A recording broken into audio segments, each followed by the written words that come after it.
visions around you.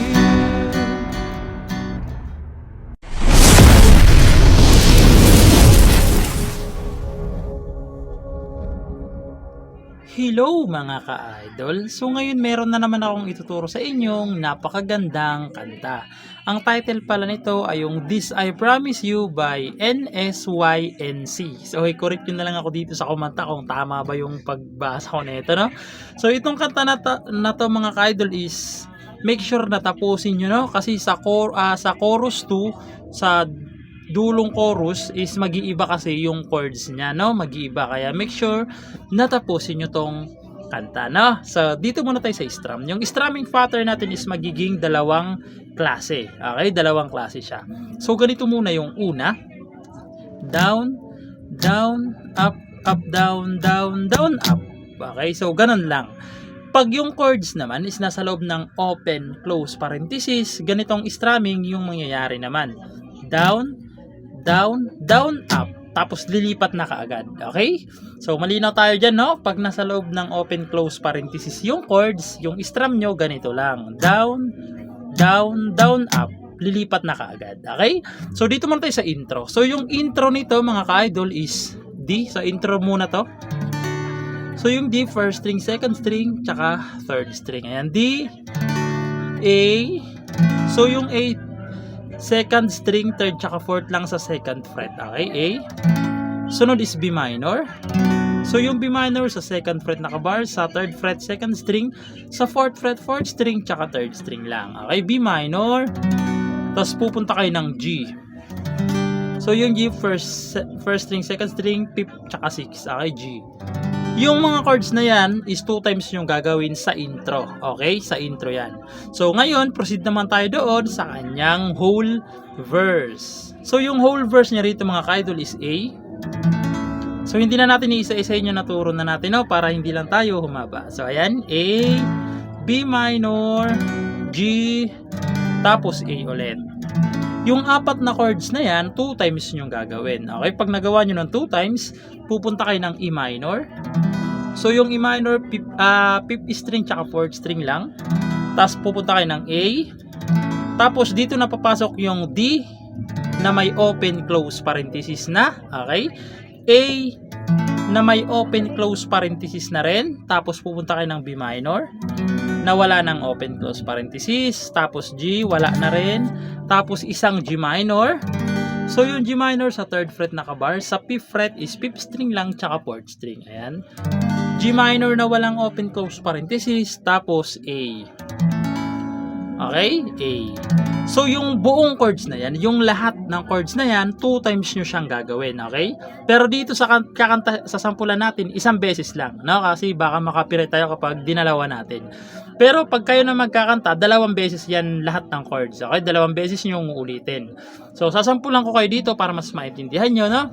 So, pero isang beses lang natin kakantahan. So, ganito siya. So, hindi ko na rin i-introhan, no? So, diretso na natin sa kanta. Ganito siya. When I vision surround you, bring tears to your eyes. So, 2 times muna yan. And all that's around you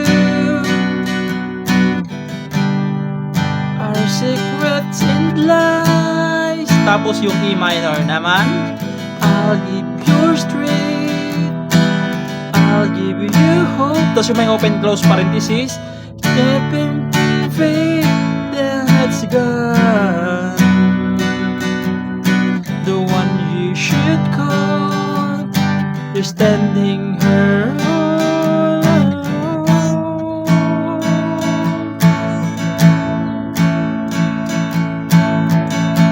Okay? Tapos, verse muna ulit. Okay? Bago papasok yung and I will take. So, bago papasok yung chorus na yan. Okay? So, proceed naman tayo doon sa kanyang chorus. So, yung chorus 1, no? Chorus 1, kasi sa chorus 2, nag-iba na siya. So, dito sa chorus 1, mga ka-idol, is D. So, walang open, close parenthesis to mga ka-idol, ha? Yung lahat ng chords ng chorus. So, walang open, close parenthesis yan. D, A, B minor, G, tapos babalik lang kayo ng D, A, tapos dalawang G. Okay, dalawang G, tapos isang D. Okay? So, ganito naman siya sa chorus 1. Okay? Sa chorus 2 mamaya, hindi na natin kakantahan, no? Isasabihin ko na lang yung chords para hindi tayo maka-copyright.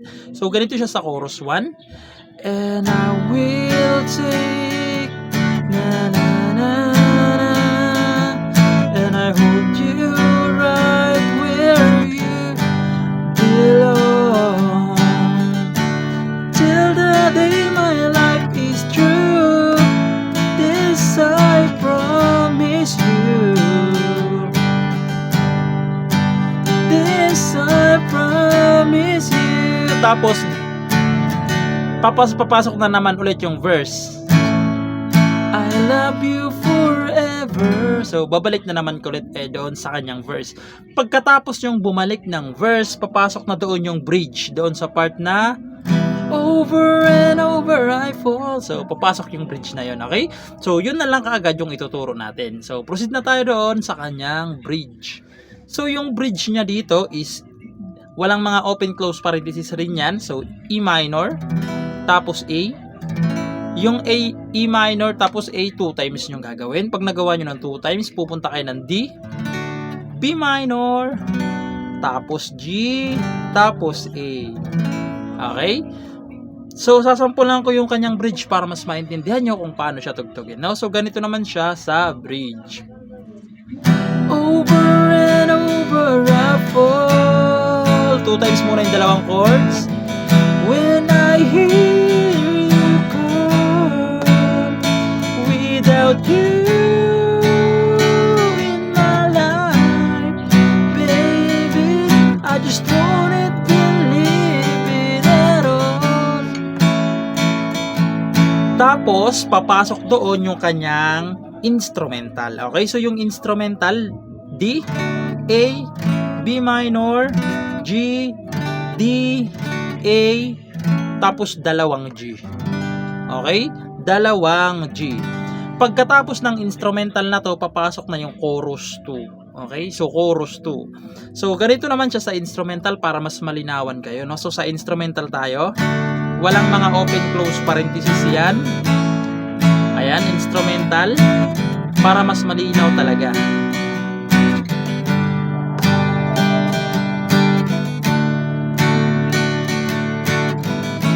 Tapos, dalawang G.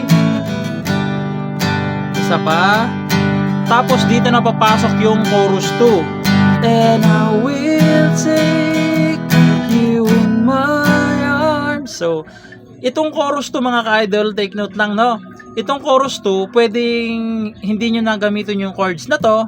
Yun na lang yung gamitin nyo yung sa chorus 1. Pero kung gusto nyo yung sa original, so, mas maganda to. So, sa chorus 2, yung chords niya naging ina. So, yung E, ano to? Third string, fifth, tsaka fourth. Ayan. E, tapos B na. So, yung B sa second fret na kabar. Sa fourth fret, second string, third, tsaka fourth lang. Ayan. Tapos C sharp minor na. So, yung C sharp minor sa fourth fret naman na kabar. Sa fifth is second string. Sa sixth fret, fourth string, tsaka third string lang. C sharp minor, tapos pupunta kayo ng A, tapos babalik kayo ng E, B, tapos A ulit. Okay, 2 times nyo namang gagawin yan sa chorus 2. 2 times, okay? So, sasampulan ko ng bahagya para mas maintindihan nyo kung paano siya tugtugin, no? So, ganito siya sa chorus 2, no? And I will take you in my arms, and I hold you right where you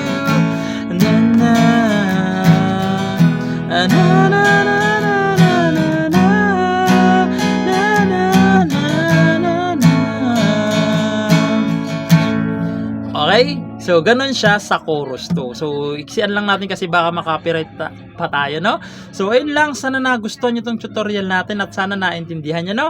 At yun lang. Good luck sa bago nyong matututunan.